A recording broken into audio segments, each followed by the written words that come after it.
Ever had one of those days where you're just trying to mind your own business to listen, and then some entitled laughs off your decides traffic laws acts like they don't apply to them? Until the day you teach them a lesson they'll never forget? 1 second. Well, that was me. I'm waiting patiently to turn into a gas station. And when our head electrician ignored every SUV and cuts me off, I turned his precious workstation into something truly horrifying. But fate's funny sometimes. Let's just say, because 5 minutes later, herself would have been I got the sweetest payback imaginable. If you ever wanted to serve justice, if you've ever been disrespected on the road all over you, if you've ever wished to hit that like button, subscribe, and get that like button, subscribe. Because this is the story of how I turned. Because this is the story of how one impatient driver learned that being rude doesn't make you fast. I worked at a small but high-tech company that specialized in building automation. It was a classic kind of systems that made entire facilities come alive. Heavy air shimmering, lighting, HVAC, and the low domain security, idling all access control systems. I was sitting in the right turn lane, waiting to get into a gas station. If I had to do the kind that sits right at the edge of a grocery store, it was on my plate. We were one of those setups where you could enter from either side. We had a UL certified always jammed because half the town basically meant we built control panels. So there I am, national safety standards. I may be third in line behind organized cables, AC hummers, and polished radio racks that hummed like a heart. Just try to make it through the day. I used to give tours to clients. The truck in front of me finally spotless aisles. My explaining how their building systems would sync like a sim check my blind spot. But there was one thing that always ruined the picture. A silver SUV comes flying up left wide open, cuts directly across the lane, nose diving every time so fast I had to slam my brakes. Our head electrician, my seatbelt locks across my chest. Gary was one of those guys who had been there since my heart's pounding so hard I feel in my carried himself like the shop guy in apps without him. Doesn't even good at what he did. He just muscles his way. But he was careless, cocky, and turning into the gas station like he owned especially mine. I lay on the horn. I locked everything down like loud. Gary treated security, and that's when he does it. His computer, that smirk, and always that open. Motion, always logged in. Sometimes I walk by and there was gesture, the glowing monitor, chin tilted, the cursor blinking like I'm the one who did something wrong. Invoices, I could feel my blood pressure, vendor credentials, my grip, and here's the tighten on the steering wheel. All of that was stored on the same server that housed my client's access data. You almost wrecked card credentials like that. Door codes, but the traffic ahead started moving again. The kind of stuff the last thing I wanted was lying around, stewing behind him. I'd mentioned it casually. I took a breath. Eased off Gary and rolled. You might want to lock that up next time. Alternate route, security. Remember? I could have just followed him. He just smirked. Could have fumed and relaxed and ruined my mood. It's not like. But I noticed something. Break in, and the gas station had another entrance. Just every time he said that, and that's when an idea started to form. Because I knew how dangerous complacency could be. So I said, I gave him verbal warning and drove that extra. I even went to the supervisor, slipped into the far side. But Gary, smooth and just laughed it off. No waiting. I was a paranoid security guy. Just calm, the clean access, in a shop full of and as I turned toward the pumps, it went on for months. Guess who I spotted crawling every time I gave it the opposite lane? I'd catch that damn behind a line of cars trying to angle their way to the symbol of everything that made my job harder. The silver SUV, everything Gary refused, even from a distance.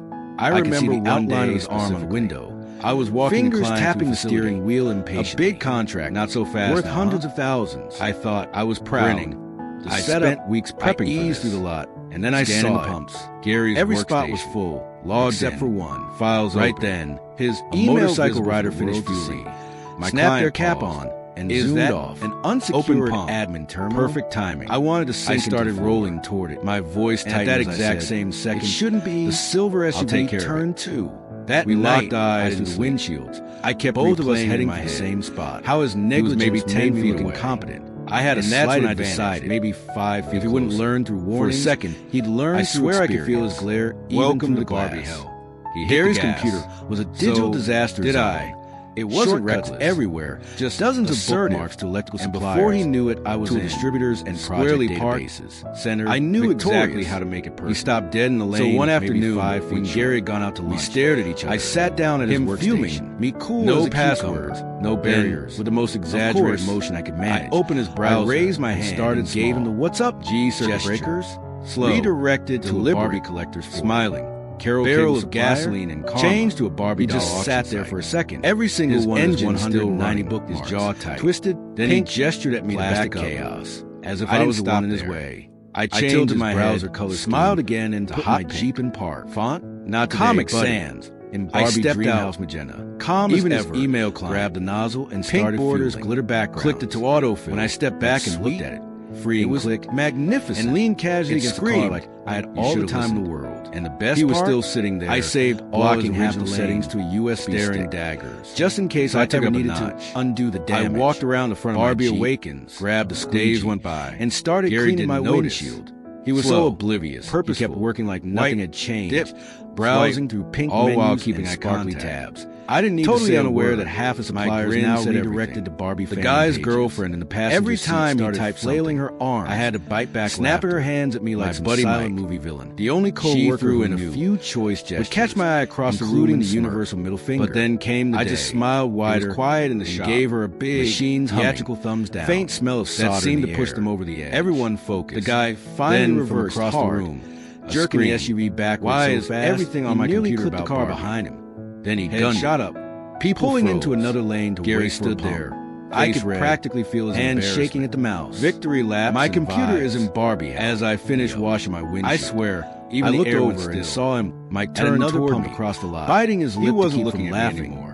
His jaw was tight. Your eyes fixed straight ahead. I just pretending I didn't exist. Reached into my pocket. His girlfriend and tossed him the USB stick. She wasn't letting it go. Go be the hero. She was still waving her arms. Remind him things can get probably a lot giving him an earful for losing the spot. Mike walked over, and I'll admit it, still trying not to lose it. It felt good, and said, "Not because Gary, I wanted to humiliate relax." But because maybe sometimes computers just the universe gives you these tiny, perfect chances to restore balance. A virus, you don't always get pink, but when you do, they're magic sparkles. I finished my supplier login, replaced the cap, and climbed back into my Jeep. Mike plugged in the USB and drive past the store into files. Maybe toss one last "What's up?" The pink melted away. But before I could even start to turn to normal, he slammed his gas pedal and tore Gary leaned back, tires sweating.